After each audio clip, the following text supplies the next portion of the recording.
The desert sun blazed overhead as Staff Sergeant Marcus Chen wiped the sweat from his forehead, leaving a streak of dirt across his weathered face.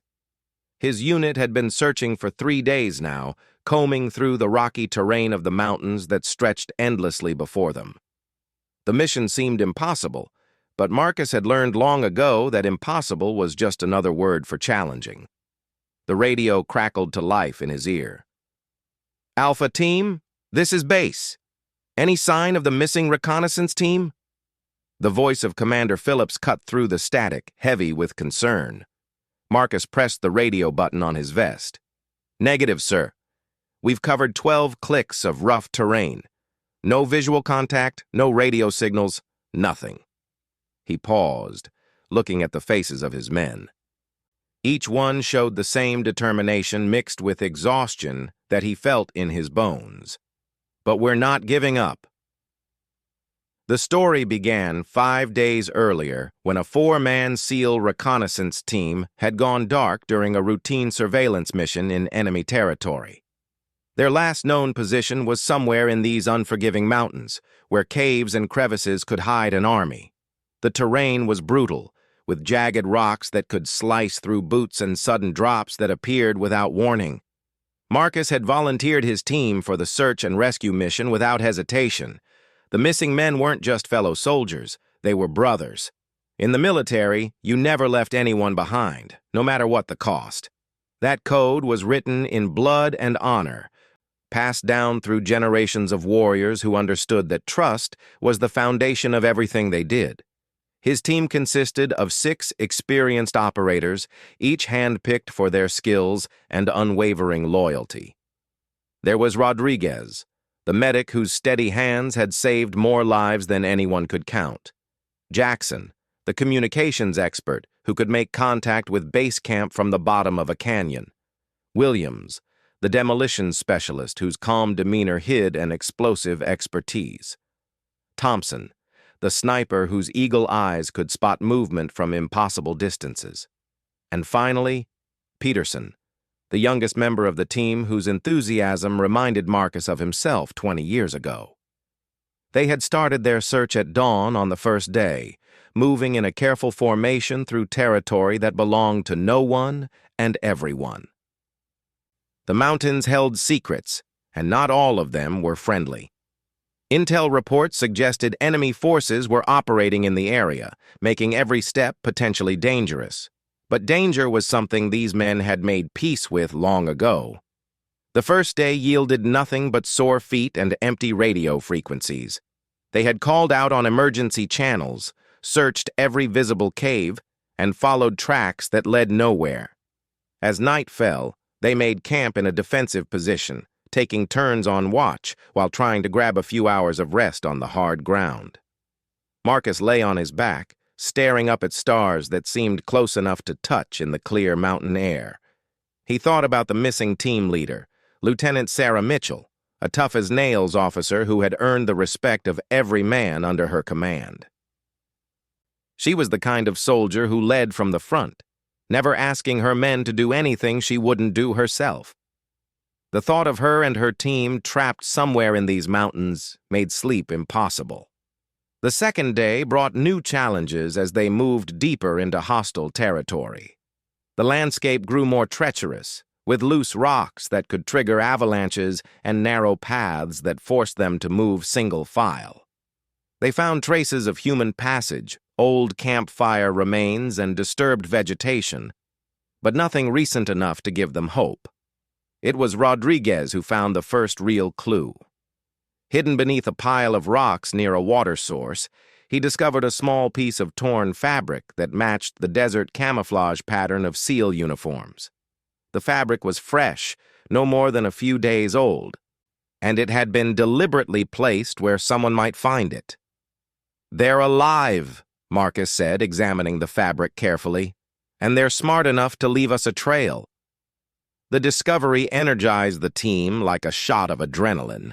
They expanded their search pattern, looking for more signs, more clues that might lead them to their missing brothers and sister. The terrain continued to test them, with sudden weather changes that brought freezing rain followed by scorching heat. But they pressed on, driven by the knowledge that somewhere ahead, 4 of their own were counting on them. On the 3rd day, they found the second clue. Scratched into a rock face in a spot protected from wind and rain was a series of marks that looked random to the untrained eye. But Jackson recognized them immediately as tactical symbols. A coded message that provided coordinates and indicated the team was moving north under duress. "They're being hunted," Jackson reported grimly. "These markings suggest they're trying to evade capture while moving toward the extraction point." The extraction point was still 15 miles away through some of the most difficult terrain in the region. If the missing team was injured or compromised, they might not make it without help. Marcus made the decision to split his team, sending half to the extraction point while he led the others deeper into the mountains to continue the direct search. As they climbed higher, the air grew thinner and the paths more dangerous. Peterson, despite his youth and enthusiasm, began to struggle with the altitude and the punishing pace. But when Marcus suggested he stay behind with the radio, the young soldier's jaw set with determination. "Sir, I didn't come this far to quit now," Peterson said, shouldering his pack with renewed strength. "Those SEALs would do the same for us." It was true, and Marcus felt a surge of pride in his team. This was what separated elite military units from regular forces, this absolute commitment to each other that transcended personal comfort or safety. They were more than soldiers. They were family, bound by shared hardship and mutual trust. The 4th day dawned gray and threatening, with storm clouds gathering on the horizon. Weather in the mountains could change from manageable to deadly in minutes, and Marcus knew they were running out of time. If a major storm hit, it could trap them for days or even weeks, and by then it might be too late for the missing team. They had been moving for less than an hour when Thompson, scouting ahead, suddenly raised his fist in the signal to halt. Everyone froze, weapons ready, as the sniper carefully made his way back to the main group. "Movement ahead," Thompson whispered. "Looks like a small patrol. Armed but not military. Could be the local militia we were warned about." Marcus felt his pulse quicken. The presence of hostile forces in the search area complicated everything. If the missing SEAL team had been captured, a direct assault might be necessary. But if they were still evading and hiding, any firefight could draw unwanted attention to their position. He made a quick, tactical decision. "We go around," he whispered to his team. "Our mission is search and rescue, not engagement. We can't help the missing team if we're pinned down in a firefight." They spent 2 precious hours moving carefully around the patrol's position, using natural terrain features to mask their movement. The delay was frustrating, but Marcus knew that patience often meant the difference between mission success and disaster. His father, a veteran of 3 wars, had taught him that the best soldiers were not those who fought the hardest, but those who fought the smartest. When they finally cleared the patrol area and resumed their search, the weather began to deteriorate rapidly. What had started as a few scattered clouds was building into a serious storm system. Lightning flickered in the distance, and the wind began to pick up, carrying the scent of rain and the promise of worse weather to come. They found the 3rd clue just as the first fat raindrops began to fall. Hidden in a crevice between 2 large boulders was a standard military survival mirror, the kind every SEAL carried for emergency signaling. But this one had been deliberately broken, with pieces arranged in a pattern that pointed northeast, toward a series of caves visible on the mountainside above them. "They're close," Marcus said, studying the signal through his binoculars. "That cave system is maybe 2 clicks from here." The rain was falling harder now, turning the rocky ground slippery and dangerous. But the team pressed on, knowing that the same storm that made their movement difficult might also provide cover for the final approach to wherever their missing comrades were hiding. As they climbed toward the caves, Marcus felt the familiar mixture of anticipation and dread that came before potential contact. After 4 days of searching, they were finally close to answers. But in this business, answers didn't always come with happy endings. He had seen too many rescue missions that ended in recovery operations instead. The caves loomed ahead, dark openings in the mountainside that could hide secrets or shelter hope. Marcus checked his weapon one final time and signaled his team to prepare for whatever they might find in the darkness ahead. The rain hammered against the rocky mountainside as Marcus and his team approached the cave system.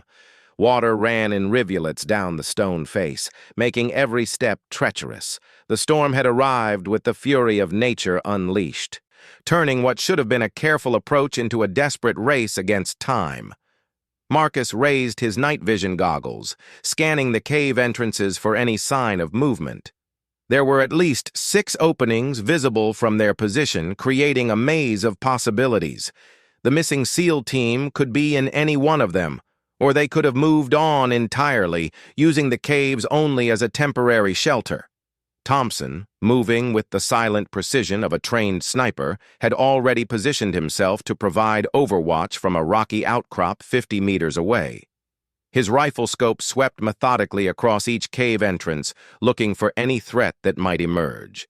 In this game of life and death, having eyes on target was the difference between a successful rescue and walking into an ambush.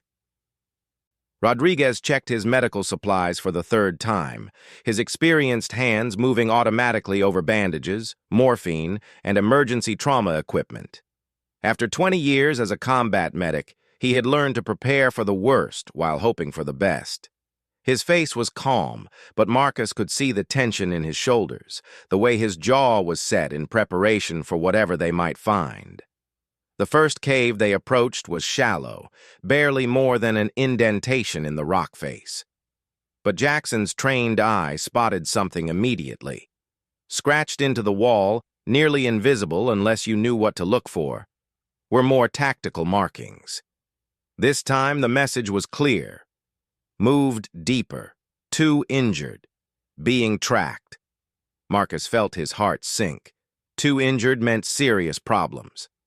In this terrain, with hostile forces potentially closing in, carrying wounded teammates would slow the missing team to a crawl. They might have been forced to take shelter in one of the deeper caves, unable to continue their movement toward the extraction point.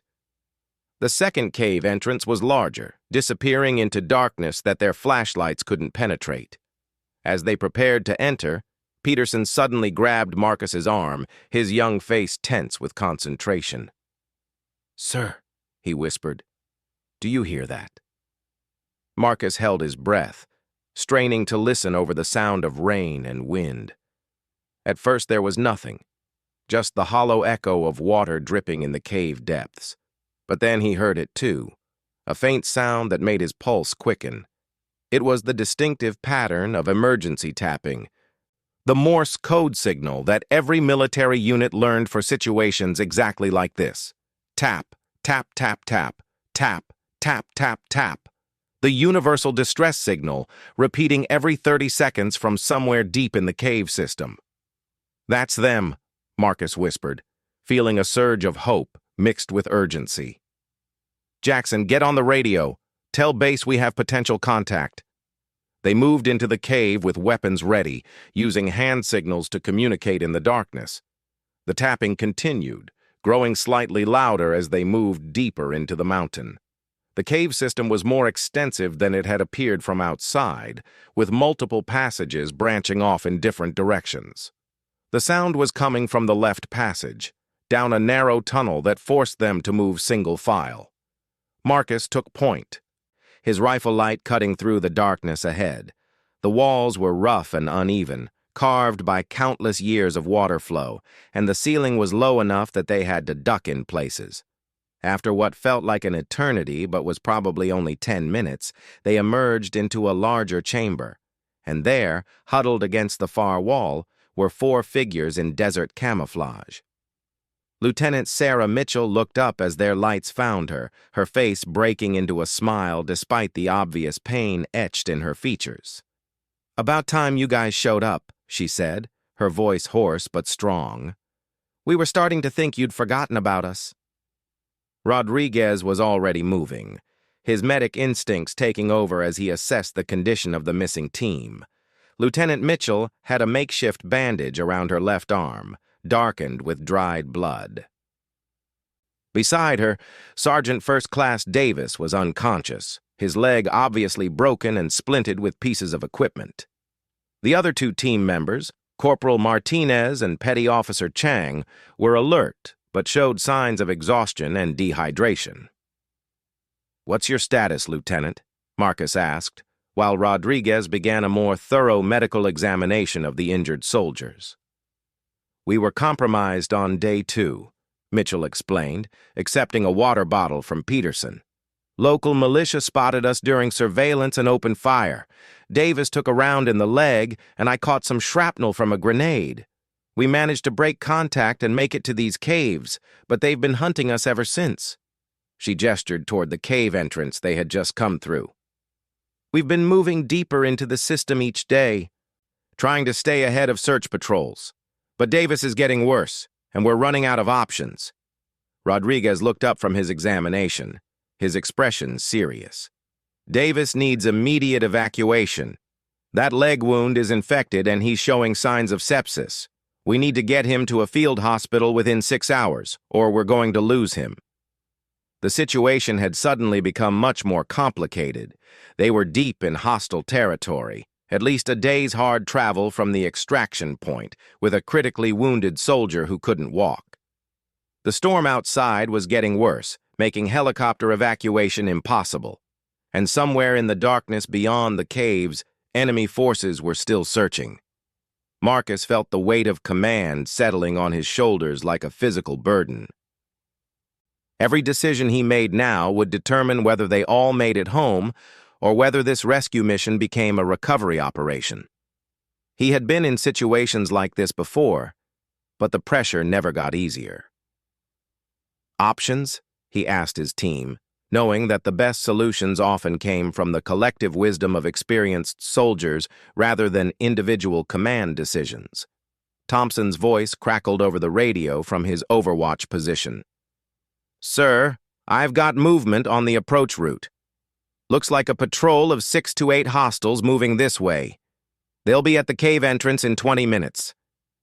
The situation had just become critical. They were trapped in a cave system with wounded soldiers, a storm raging outside, and hostile forces closing in on their position. But Marcus had not survived 20 years of military operations by panicking under pressure. "Jackson, get on the satellite radio," he ordered.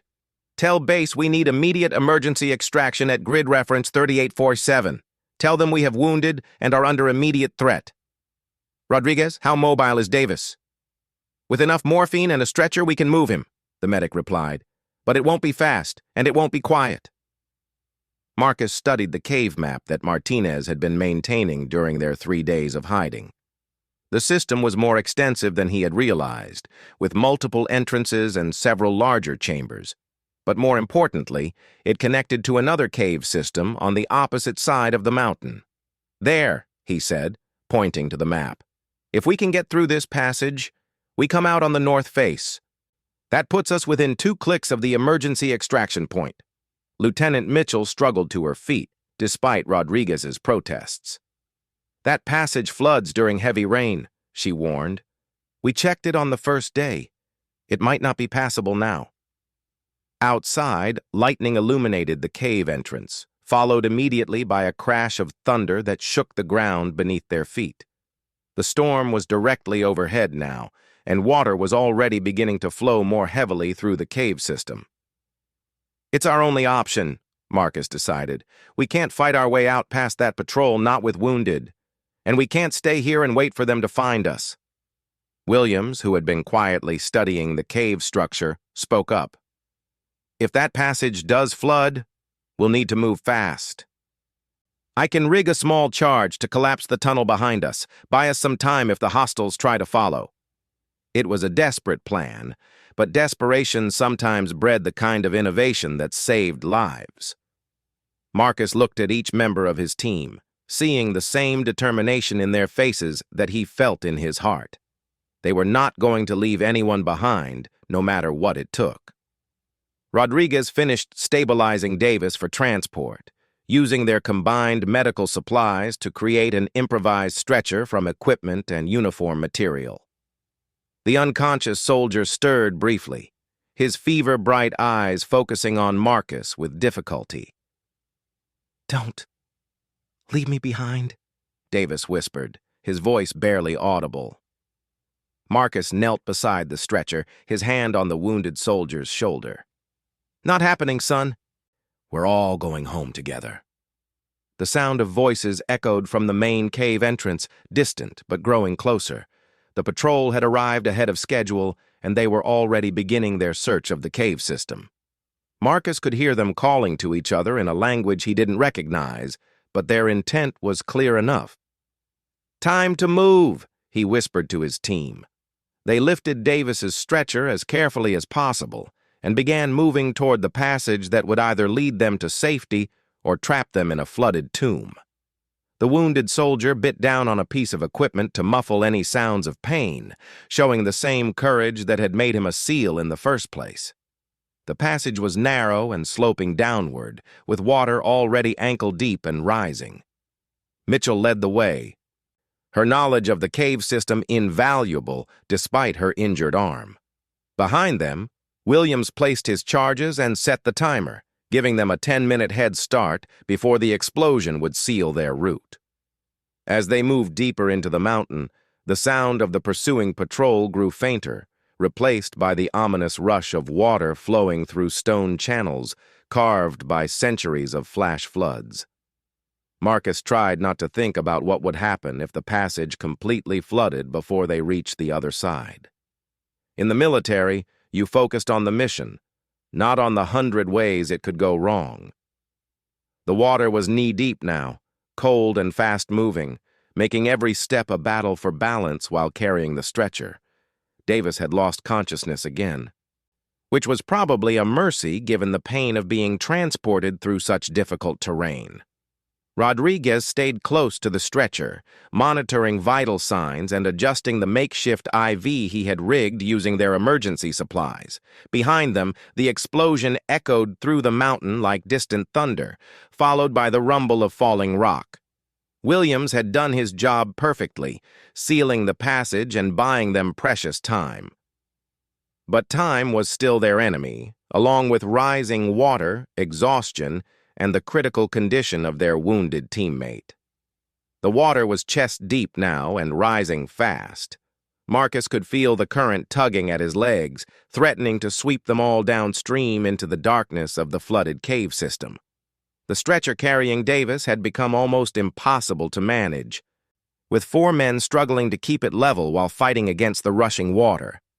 Lieutenant Mitchell, despite her injured arm, had taken point position and was feeling along the cave wall for the passage that should lead them to the north face exit.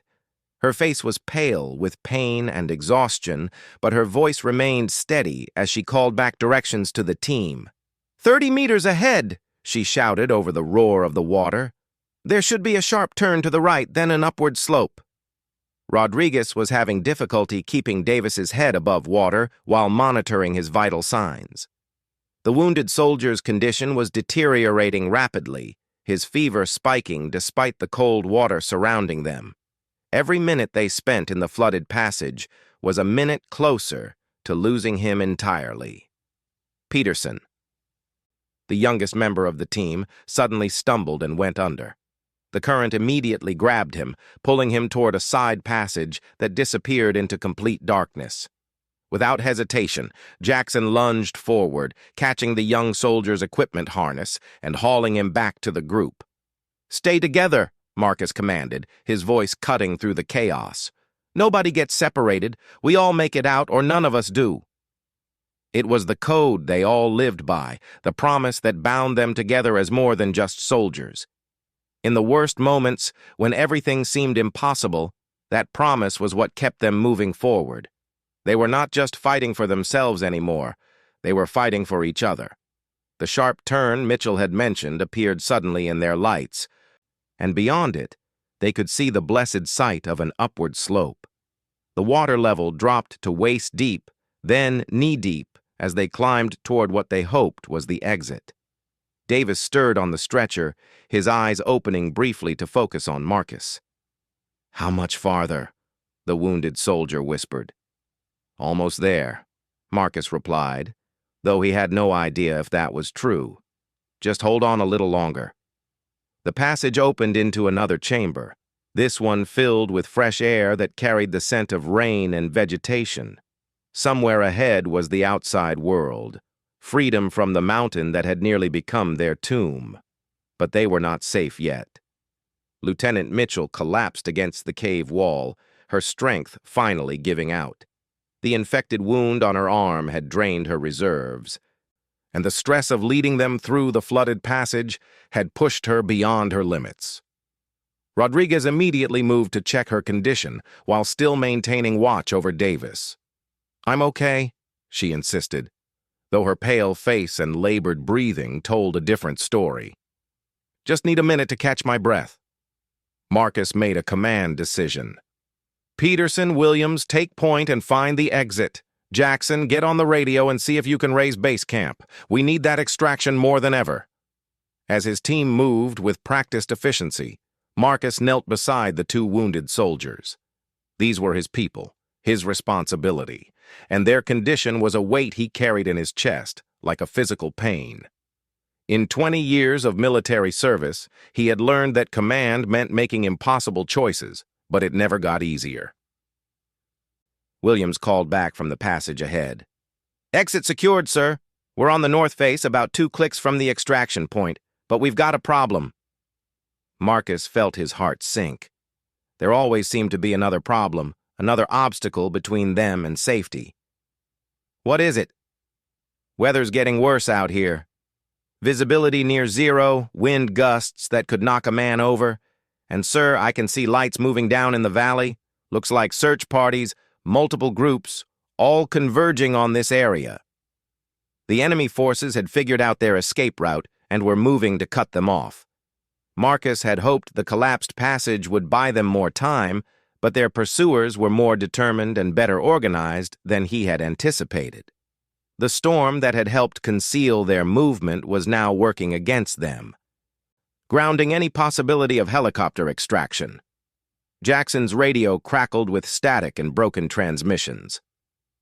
"Base camp is trying to reach us," he reported, "but the storm is interfering with communications.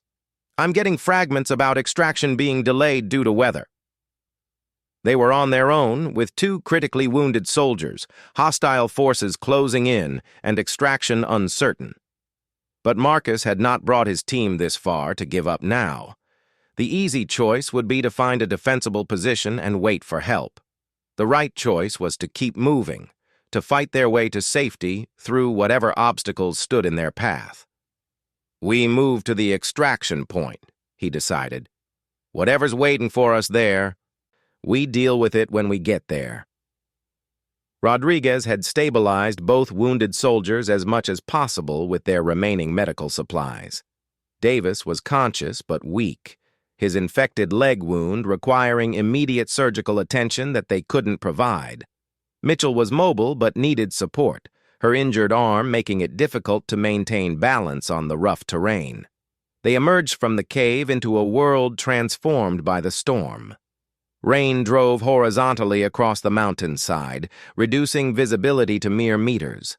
Lightning illuminated the landscape in stark, brief moments that revealed the treacherous path ahead. The extraction point was somewhere beyond the ridge that rose before them like a wall of darkness. Thompson had remained at his overwatch position throughout their underground journey, and his voice came through the radio with welcome news.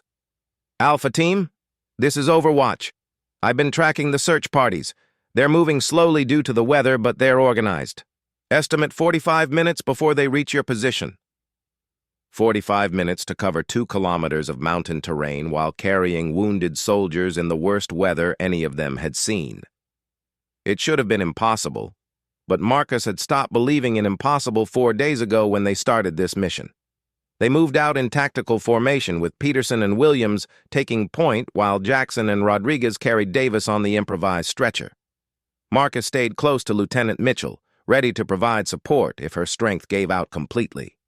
Behind them, the cave entrance disappeared into the storm, closing the door on the nightmare they had just escaped. The ridge was steeper than it had appeared from below, with loose rock that shifted underfoot and exposed sections where the wind threatened to tear them from the mountainside. They climbed in single file, connected by rope to prevent anyone from falling into the darkness below.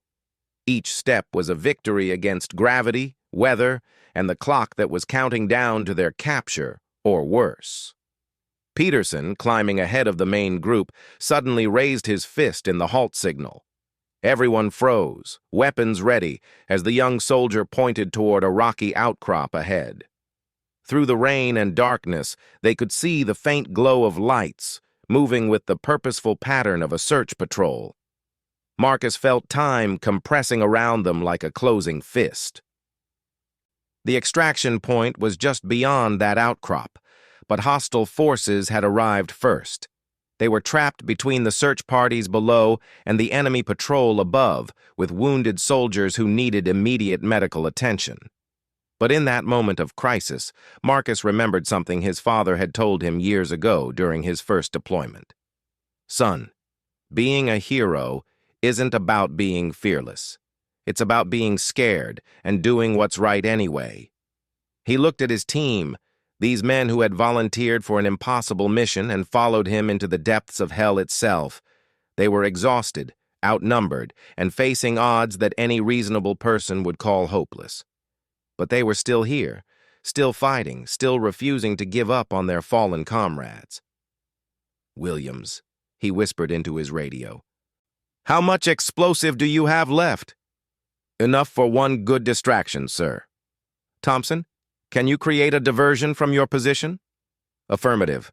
I can draw their attention away from the extraction point." "Jackson, keep trying to raise base camp. Tell them we're coming in hot." The plan formed in Marcus's mind with the clarity that came in moments of absolute necessity. It was dangerous, probably suicidal, but it was their only chance. They would create chaos, use the storm and darkness as cover, and fight their way to the extraction point through sheer determination and brotherhood. "Listen up," he told his team. "We've come too far to quit now. Those search parties down there think they have us trapped, but they don't know who they're dealing with. We're going home today, all of us, together." Williams placed his final charges on the outcrop where the enemy patrol was positioned, while Thompson began engaging targets from his distant overwatch position. The night erupted in explosions and gunfire, creating the confusion they needed to make their final push. They moved through the chaos like ghosts, carrying their wounded comrades toward the extraction point that represented hope and home. Enemy forces fired blindly into the storm, unable to locate targets in the darkness and rain. The diversion was working, but they were running out of time before someone realized what was happening. The extraction point was a small clearing on a flat section of ridge, marked by emergency strobes that were barely visible through the storm. As they approached, Jackson's radio suddenly came alive with clear communications. "Alpha Team, this is Extraction Bird. We're inbound, ETA 3 minutes. Be advised, weather conditions are marginal for landing." Marcus felt a surge of hope that threatened to overwhelm his careful control. After 4 days of searching, fighting, and surviving, they were moments away from safety. But 3 minutes might as well be 3 hours with enemy forces closing in on their position. They reached the extraction point just as the sound of rotor blades began cutting through the storm. The helicopter appeared like a mechanical angel, its searchlight sweeping the landing zone as the pilot fought against wind gusts that could slam the aircraft into the mountainside. Rodriguez and Jackson carried Davis toward the helicopter, while Marcus helped Lieutenant Mitchell across the rocky ground. Behind them, Williams and Peterson provided rear security, their weapons trained on the approaches where enemy forces might appear at any moment. The helicopter touched down in a controlled crash, its skids scraping against rock as the pilot struggled to maintain position in the impossible wind conditions. The crew chief jumped out to help load the wounded soldiers, his movements efficient despite the chaos surrounding them. Davis was loaded first, with Rodriguez climbing aboard to continue medical treatment during the flight. Lieutenant Mitchell followed, her face showing relief mixed with exhaustion. One by one, the team boarded the aircraft that would carry them away from the nightmare of the past 4 days.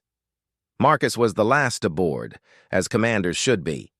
As he climbed into the helicopter, he looked back at the mountain that had tested them all beyond their limits. Somewhere in those peaks and valleys, enemy forces were still searching for the Americans who had vanished into the storm. They would never know how close they had come to capturing or killing some of the finest soldiers in the world. The helicopter lifted off into the storm, carrying 8 soldiers who had proven once again that the bonds of brotherhood could overcome any obstacle. In the medical bay, Rodriguez worked over Davis with steady hands, his patient's vital signs stabilizing for the first time in days. Lieutenant Mitchell sat quietly, holding the hand of the soldier whose life they had just saved. As they flew toward the base hospital where real doctors would take over Davis's care, Marcus reflected on the mission that had brought them to this moment. They had been sent to find 4 missing soldiers and had discovered something much more valuable. They had proven to themselves and each other that the promise to never leave anyone behind was not just words, but a sacred commitment written in blood and honor. 3 weeks later, in a hospital room hundreds of miles from those hostile mountains, Sergeant First Class Davis took his first steps on a leg that doctors had thought might need to be amputated. Lieutenant Mitchell had returned to duty with a commendation for leadership under impossible circumstances. The entire rescue team had been decorated for valor, though none of them thought they had done anything extraordinary. Marcus stood at the hospital window, watching Davis work with a physical therapist in the courtyard below. The young soldier's determination was evident in every difficult step, his refusal to give up a mirror of the spirit that had carried them all through those 4 days in hell. "Sir?" Peterson appeared in the doorway, no longer the uncertain young soldier who had volunteered for the mission, but a tested warrior who had proven himself in the worst conditions imaginable. "The team is gathering for Rodriguez's retirement ceremony," Peterson continued. "He asked me to make sure you were there." Marcus smiled, remembering the medic whose steady hands and unshakable calm had kept Davis alive through the long journey to safety. After 25 years of military service, Rodriguez had decided it was time to go home to his family. He had earned that retirement through decades of saving lives and serving with distinction. "Wouldn't miss it," Marcus replied, taking one last look at Davis in the courtyard below. The soldier was laughing at something his therapist had said, his face bright with the joy of someone who had been given a second chance at life. As they walked toward the ceremony, Marcus thought about the title someone had given their story. Beneath dirt and blood, the SEALs unearthed the hero who wouldn't give up. But he knew the truth was more complex than any headline could capture. They had not found just one hero in those mountains. They had discovered that heroism was not the property of any individual, but something that emerged from the bonds between people who refused to abandon each other, no matter what the cost. In the end, that was what made them all heroes. Not the medals or the commendations or the stories that would be told about their mission.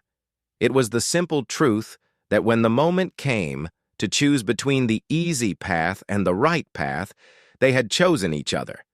And in a world where such choices were increasingly rare, that made all the difference.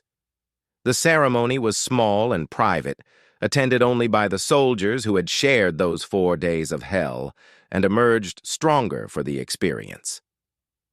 As Rodriguez received his final salute from the men whose lives he had saved countless times, Marcus felt the familiar pride that came with serving alongside the finest people he had ever known. Later, as the sun set behind the base, the team gathered one final time in the hospital cafeteria. Davis, still using crutches but mobile and improving daily, raised his coffee cup in a toast. "To the team that never gave up," he said, his voice strong despite everything he had endured. "To the team that never gave up," they echoed. And in those words was the promise they had made to each other years ago and had proven true in the mountains where heroes are forged from ordinary people who do extraordinary things for each other. The story would be told and retold in the years to come, but for the men who had lived it, the real meaning was simpler and more profound. They had kept their promise. They had brought everyone home. And in a world full of uncertainty and darkness, that was enough to light the way forward for as long as any of them lived.